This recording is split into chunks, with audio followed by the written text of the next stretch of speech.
Hours before my daughter's biggest dance competition, my sister-in-law walked into the dressing room with a smile that didn't reach her eyes. Then she grabbed the hem of my girl's handmade dress and ripped it straight down the middle. The sound tore through me louder than the fabric itself. "Now my girls will win for sure," she sneered.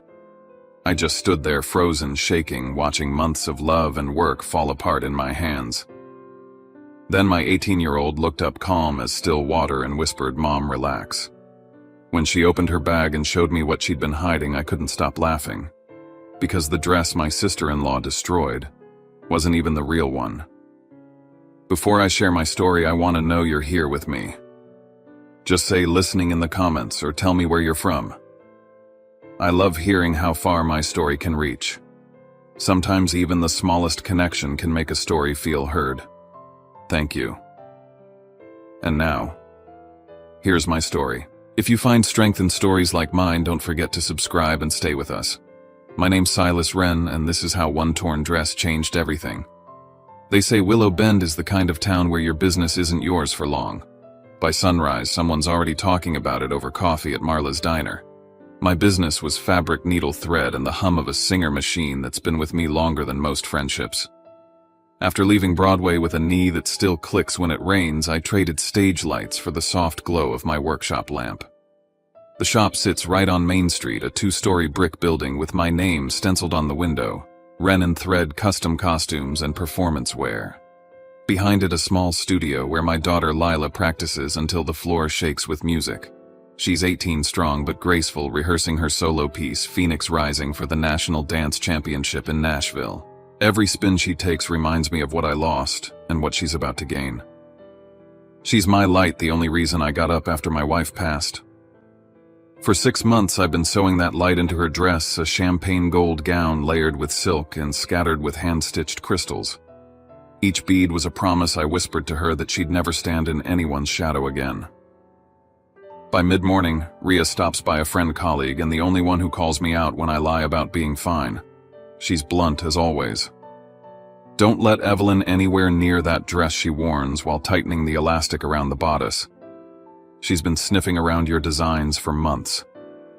I laugh it off, but the truth is, Evelyn, my sister-in-law, has a way of making everything sound like an insult wrapped in sugar.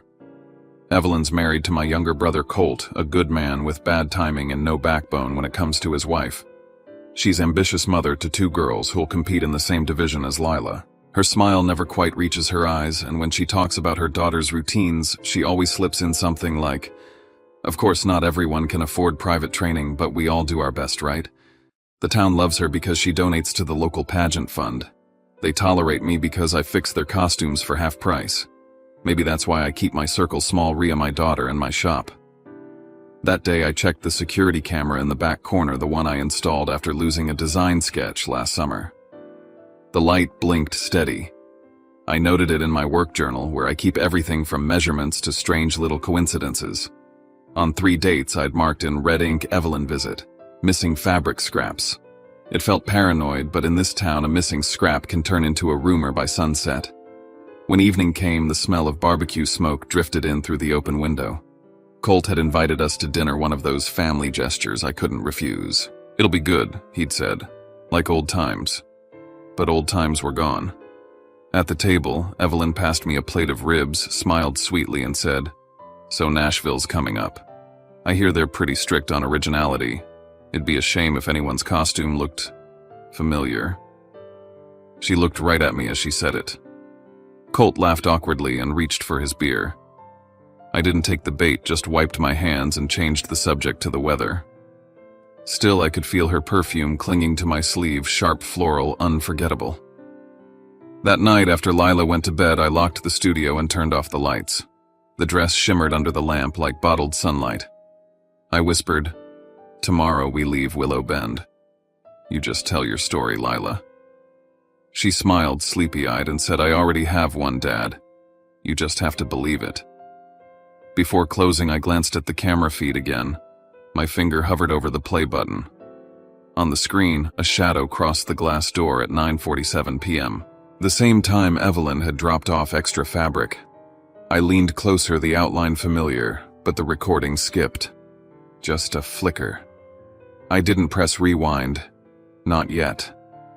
The next evening, the whole family gathered in Colt and Evelyn's backyard under strings of warm lights.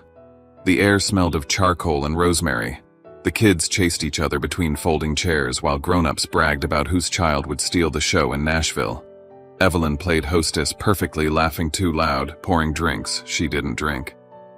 When she spoke, her tone had that easy southern honey that stings if you listen too long. "My girls have been working hard," she announced. "They're ready to knock the judges off their seats." Then glancing at me, "Of course some parents think a pretty dress can do half the job." The group chuckled politely. I took a sip of beer instead of answering. When dinner wrapped up, Evelyn brushed imaginary lint off my jacket and leaned in. Her perfume-rich gardenia lingered long after she stepped away. "Silas," she said softly, "mind if I use your studio tomorrow, just for an hour? The girl's lycra needs a few quick stitches." Colt's eyes pleaded with me over her shoulder. I sighed. "1 hour," I said. "That's it." She smiled triumphant. "You're a lifesaver." Later that night, Rhea texted me, "Don't let anyone into the design room, especially her." I wrote back, "It's fine. What's the worst she can do in 60 minutes? Rhea didn't reply, and somehow that silence weighed more than any warning. The next day, while I was on a delivery, Evelyn visited the shop. When I returned, everything looked untouched. The floor swept, the dress-covered tools in place. Still, something felt off, like a chair slightly out of line or air too still after someone leaves. I checked the back room.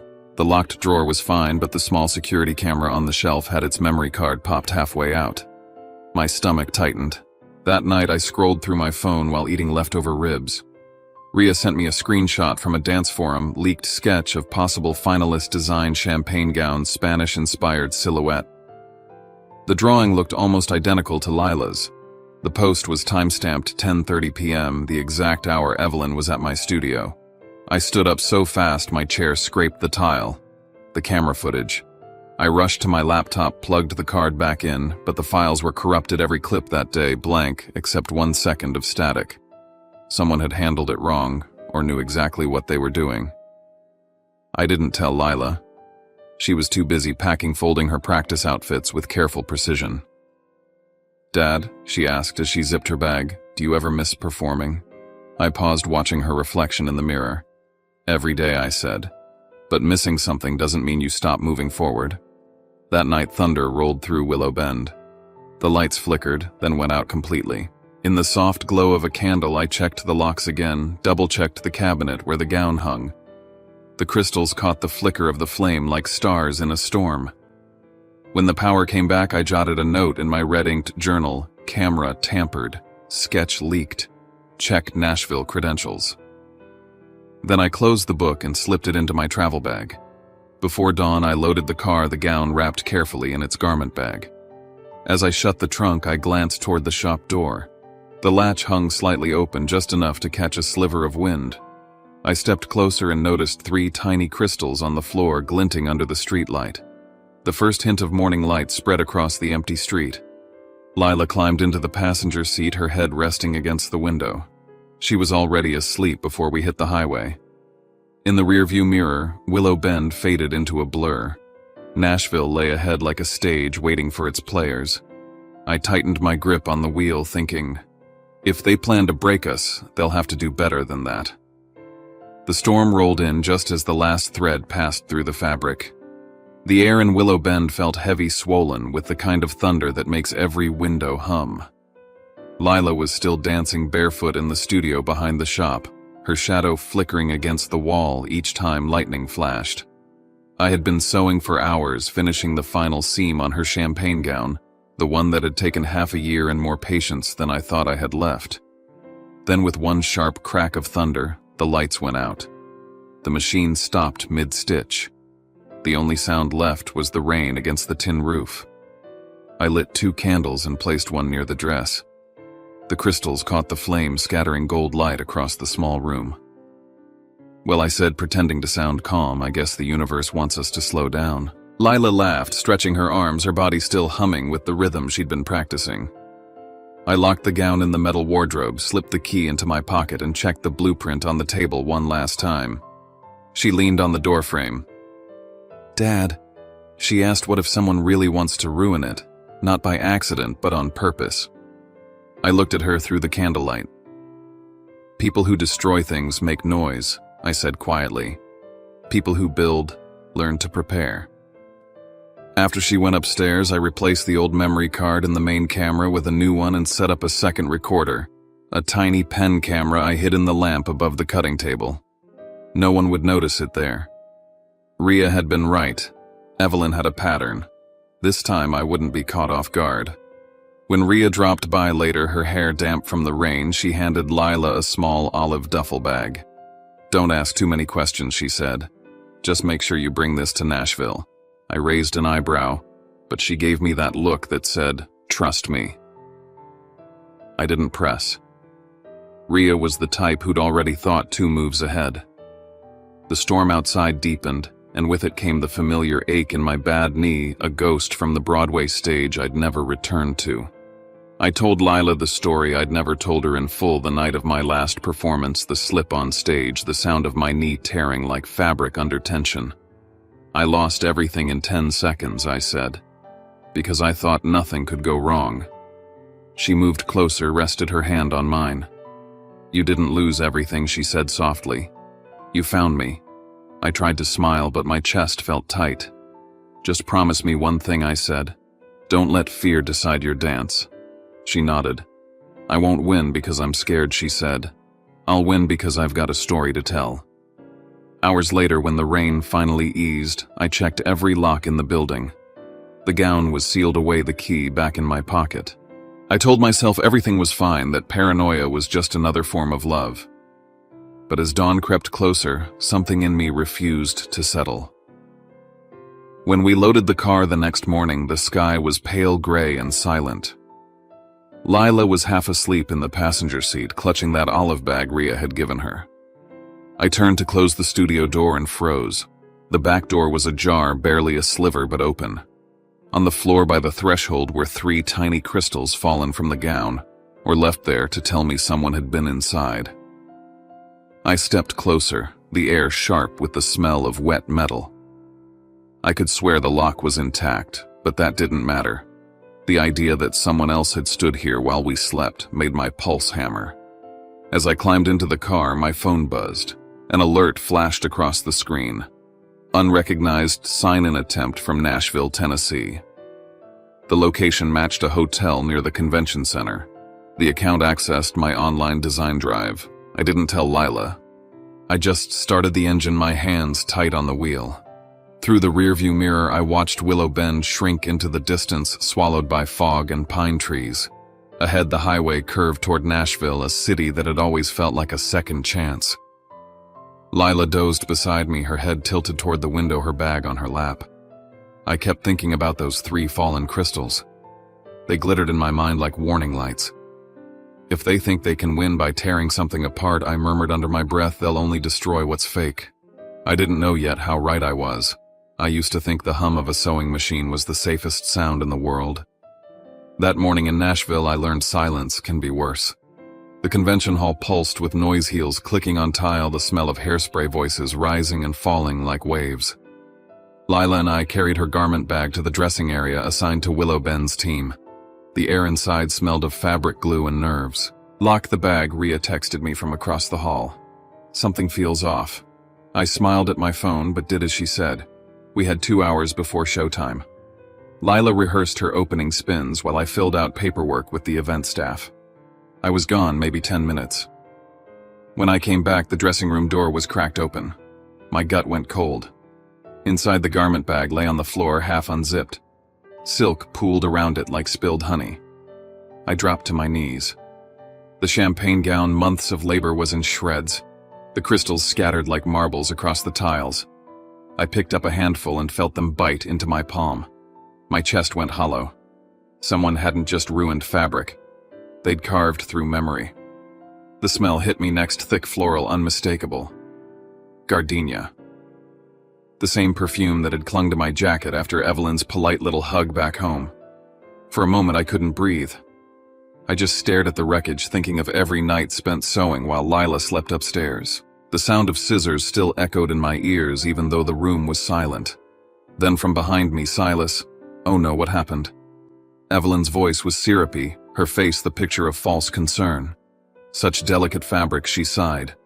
I warned you about using silk blends. At least my girls' dresses are safe. The corner of her mouth curled just enough for me to see the truth behind her performance. My hands trembled. I began.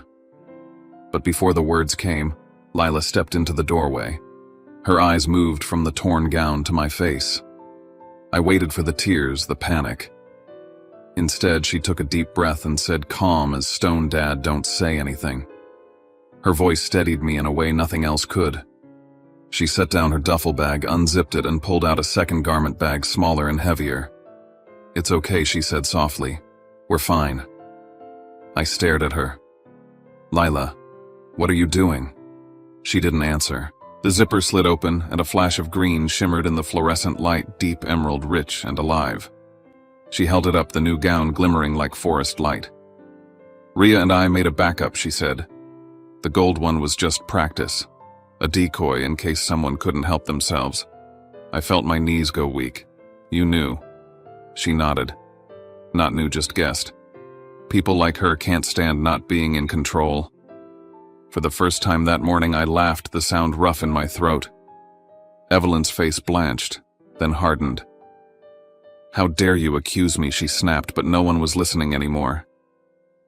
I helped Lila adjust the bodice of the emerald dress. The fabric was stronger, reinforced with invisible mesh, hand-beaded with darker stones that caught the light like water under moonlight. It wasn't just beautiful, it was untouchable. You'll outshine them all, I whispered. She smiled. That's not the point. I just want to dance. As she turned toward the stage entrance, I noticed something on the floor near the torn gown, the pen camera still blinking red. I crouched and picked it up, heart pounding. It was recording. I slipped it into my pocket, careful not to draw attention. Evelyn was pacing outside the room, whispering furiously into her phone. Lila adjusted her hair in the mirror. I caught her eye through the reflection. If they expect us to fall apart, I said quietly, they're in for a surprise. She gave a small, fierce smile. Then let's give them a show. We walked together down the hallway toward the main stage, the noise of the crowd growing louder with every step. The emerald gown swayed around her like it had its own heartbeat. When she reached the wings, she squeezed my hand once before stepping into the light. The moment she disappeared behind the curtain, I exhaled for the first time in what felt like hours. Back in the dressing room, the shredded golden fabric lay where it had fallen, dull and lifeless beside the glinting trail of loose crystals. I looked at them and thought about all the nights I'd spent sewing by lamplight, all the fears I'd poured into those threads. It struck me that maybe what was broken wasn't a loss, it was proof we'd built something worth envying. The crowd erupted as the music began, and as the stage lights flashed green and gold across the curtain, I realized Lila had inherited more than my craft. She had inherited my fight, and this time neither of us was going to lose.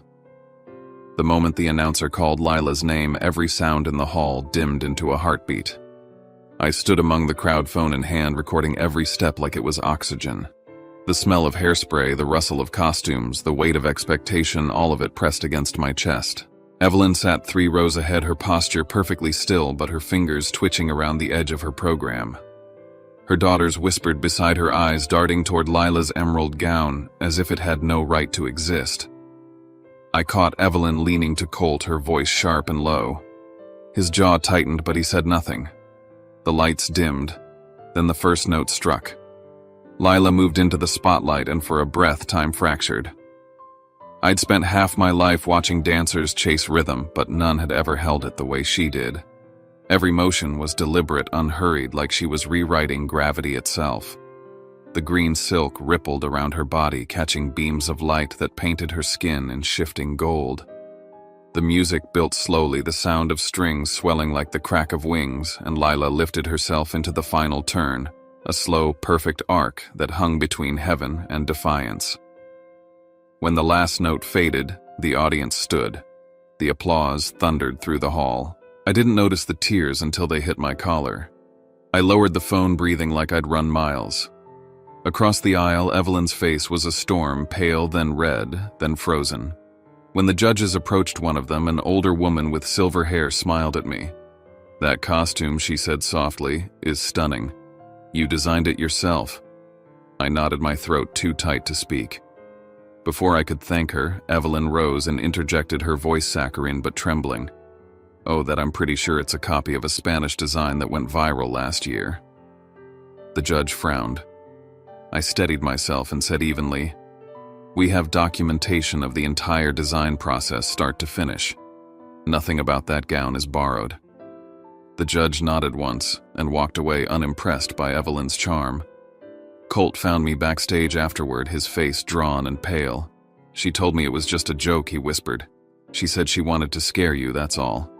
I didn't know she'd actually touched the dress. I looked him in the eye. "She didn't scare me, Colt. She cut it to pieces."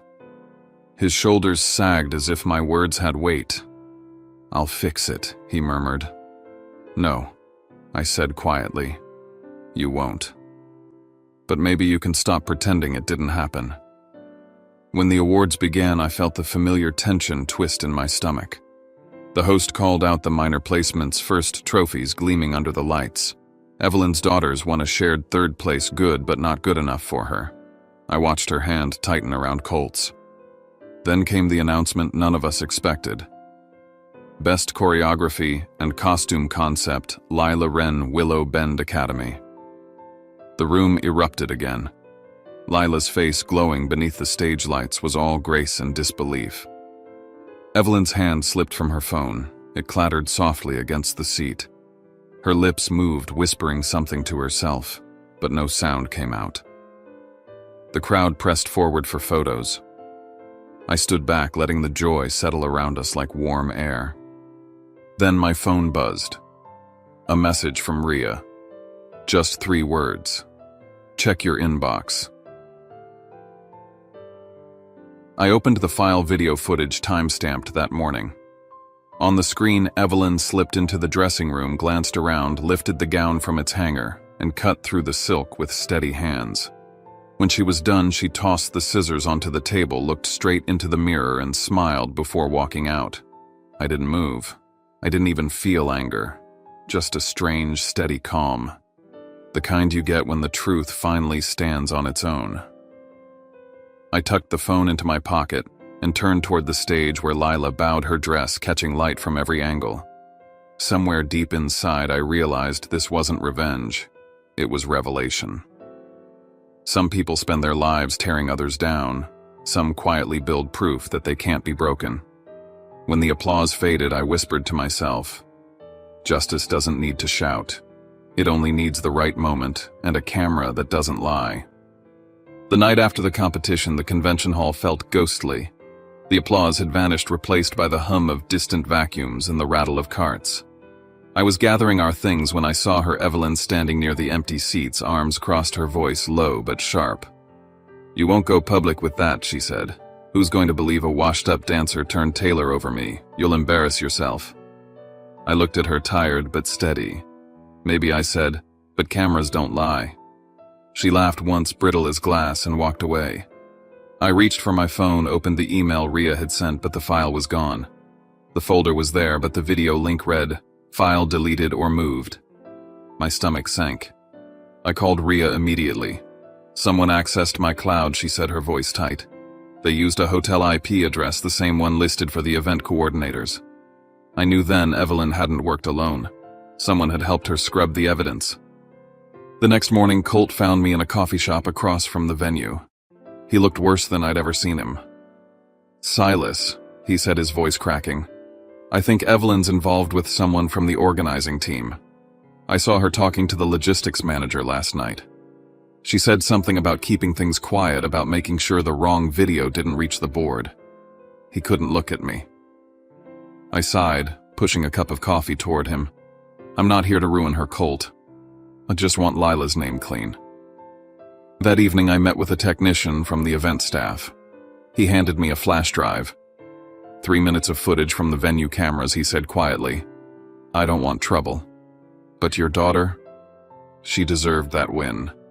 On the screen was Evelyn, again caught in grainy black and white, entering the backstage area with a key, checking over her shoulder before opening the wardrobe. I thanked him, copied the file twice, and sent one to Ria. This time I saved the original to an external drive that didn't touch the cloud. By the time I returned to the hotel, word had already spread. Evelyn had been questioned by the event committee about possible interference. She'd screamed at Colt in the lobby, calling him a traitor. Lila overheard part of it from the hallway. When she came back to our room, her eyes were shining but wet. "Dad," she said, "now everyone knows." I shook my head. Not everyone. Some only believe when they hear the truth from the one who caused it. She hesitated. "Then what are you going to do?" I smiled faintly. "We're going to throw a party." The next morning I booked the same hall for a thank you breakfast, an event for families and staff to celebrate the competition's close. I invited everyone, judges, coordinators, and parents. Evelyn came too, her makeup perfect, but her smile trembling at the edges. The tables gleamed with pastries and coffee, and the air smelled of citrus polish and quiet tension. When the speeches began, I took the microphone. "This week reminded me why I fell in love with dance," I said. "Because movement tells the truth when words fail." The crowd smiled politely. Then I gestured toward the projector behind me. And sometimes truth has a little help. The lights dimmed, the screen flickered, and there she was, Evelyn, walking into the dressing room, scissors glinting in her hand. The room fell silent. Even the air seemed to stop. She turned toward the crowd, face draining of color. "That's," she started, but her voice cracked. Colt stood staring at her, disbelief written all over his face. I didn't say anything. I didn't need to. The crowd saw it for themselves. When the clip ended, I simply said, "That's what it looks like when envy meets art." Evelyn stumbled for words, then turned and walked out without looking back. Colt followed a moment later, head bowed. Around me, parents whispered, some with sympathy, some with shock. But I felt no triumph, only an odd, weightless calm. Lila came up beside me, her hand slipping into mine. "It's over," she whispered. "No," I said softly. "It's just right." As we packed up, one of the judges approached. "You handled that with grace," she said. "Most people would have shouted." I smiled. Shouting never fixed anything. Stitching it back together does. That night, as we left the hall for the last time, the lights above the stage flickered off one by one until the whole place went dark. I looked at the empty space where Lila had danced and thought of all the things people try to tear apart, trust, love, art, and how sometimes against every odd the pieces come together stronger than before. I started the car, and Lila leaned her head against the window, watching the lights of Nashville blur past. In the rearview mirror, I could still see the faint reflection of the hall behind us, dark, silent, but somehow finally at peace. People think justice comes from a gavel or a verdict, but that morning it came from a projector, a crowd, and a single piece of cloth. The Nashville Convention Hall was bright again, banners still hanging, chairs lined in perfect rows. I'd invited everyone, judges, parents, the committee, every dancer and family who'd shared that long weekend. It looked like a celebration, but I knew what it really was. A reckoning wrapped in coffee and pastries. Evelyn arrived late, wearing white like it could rewrite what she'd done. Her smile wobbled each time someone met her eyes too long. Colt trailed behind her, hands deep in his pockets. Ria stood by the soundboard pretending to adjust wires, but we both knew she was ready. Lila waited near the stage, calm and bright as morning itself. I took the microphone. I wanted to thank everyone who helped my daughter and me remember something important, that real light can't be torn. The crowd clapped politely, the kind of applause people give when they don't know what's coming next. Then I nodded to Ria. The lights dimmed and the screen behind me flickered to life. The hall filled with silence so sharp I could hear someone's bracelet jingle 2 rows back.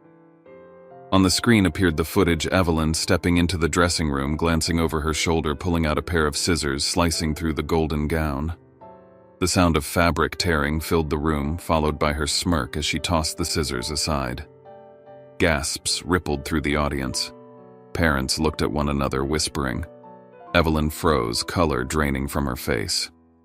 "Colt," she stammered, you knew about this." He didn't answer. I let the silence sit heavy before I spoke. "Sometimes we rip our own reputation before we ever touch the fabric." She pointed at me, voice cracking. "You had no right to film me, I was fixing it." It was wrinkled. One of the judges, the woman with the silver hair, rose slowly. You cut through 3 seams, she said evenly. That isn't repair work. Colt's voice broke from the corner. I told her to stop, he said quietly, staring at the floor. She wouldn't. The murmuring grew louder. Phones came up, cameras recording. A mother near the aisle spoke up. I saw her leaving the backstage area that morning. She had scissors in her hand. Evelyn's shoulders trembled. You're twisting this, she shouted, but her words dissolved under the weight of so many eyes. I opened my worn leather journal, the one that had followed me from Willowbend to Nashville. Since last year I began, there have been incidents. Paint spilled on portfolios, designs posted under fake names, cameras unplugged. I read each date, each note, every witness. Every line matched the images now burned into the projector screen. I wasn't accusing her. The evidence spoke for itself. Evelyn's voice grew small. You planned this. I closed the book. No. You did. Colt reached for her arm, but she pulled away. I turned back to the crowd. My daughter never asked to be defended. She only wanted to dance without someone cutting her wings. I nodded toward Lila. She stepped forward, the emerald gown shimmering under the stage light. She smiled shyly, then reached down and unfastened the hem. The bottom layer slid away, revealing a line of silver thread embroidered along the lining. The audience leaned forward as she turned it toward them. You can't tear light. For a heartbeat, no one moved. Then the hall erupted into applause, loud, unrestrained, like a dam finally giving way. I felt something inside me unclench that had been tight for years. Evelyn stumbled backward, nearly falling before Colt caught her. It's over, he whispered. She didn't reply. As the crowd rose to their feet, I looked at Lila under the lights, her head bowed slightly, cheeks flushed. She wasn't just my daughter anymore, she was proof. Proof that grace can stand where bitterness collapses. I turned off the microphone, letting the applause carry her name. I didn't win anything that morning. I just stitched one small corner of fairness back into place. 3 days later, Nashville had gone quiet. The banners came down, the crowds disappeared, and my shop, Wren & Thread, filled again with the smell of new fabric and fresh beginnings. The hum of my machine returned steady and familiar. Each stitch carried a little more weight now, as if memory had woven itself into the thread. The local paper ran a headline, Dance Mom Exposed for Sabotage at National Competition. I didn't keep a copy, but customers taped one to the shop window anyway. Evelyn had been suspended from the Regional Dance Association, and the whispers that once followed me now trailed after her. Colt showed up a few days later, looking worn, eyes shadowed. He set a small silver key on the counter. For the studio, he said quietly, I'm leaving Tennessee for a while. Thank you for not turning it into a scandal. No one wins when someone else loses everything, I told him. He nodded, voice rough. You've always been the brother I should have learned from first. He left without looking back. The door closed behind him with the soft jingle of the shop bell, and I stood there for a long time staring at the 2 dresses hanging side by side. The golden one, patched, mended, still bearing faint scars from the cuts, hung beside the flawless emerald gown. One carried pain, the other pride. Together they told the full story, brokenness and restoration, darkness and light stitched into the same seam. That afternoon an email arrived. It was from Evelyn. The subject line read simply, I'm sorry. Her message was short. I lost the moment I believed ruining someone else could make me stronger. Tell Lila I'm sorry. I read it once, then deleted it. Some apologies belong to the wind. Silence is sometimes the only reply that carries weight. Lila came in later, hair tied back, earbuds dangling around her neck. She noticed the 2 dresses immediately. Don't throw the torn one away, she said. I want to keep it. It reminds me that every light has to survive a little fire first. She traced the stitched seam with her fingers, gentle and proud. Watching her, I realized she was no longer the girl who needed protection. She had become her own kind of resilience. A week later, a journalist from an arts magazine called to ask about the story. The article came out under the title, The father who stitched justice. Orders flooded in from towns I'd never heard of. But it wasn't fame that filled the shop. It was people walking in just to talk, to share their own stories of being torn and patched back together. I'd never set out to teach anyone anything, yet somehow the quiet act of mending had become its own language.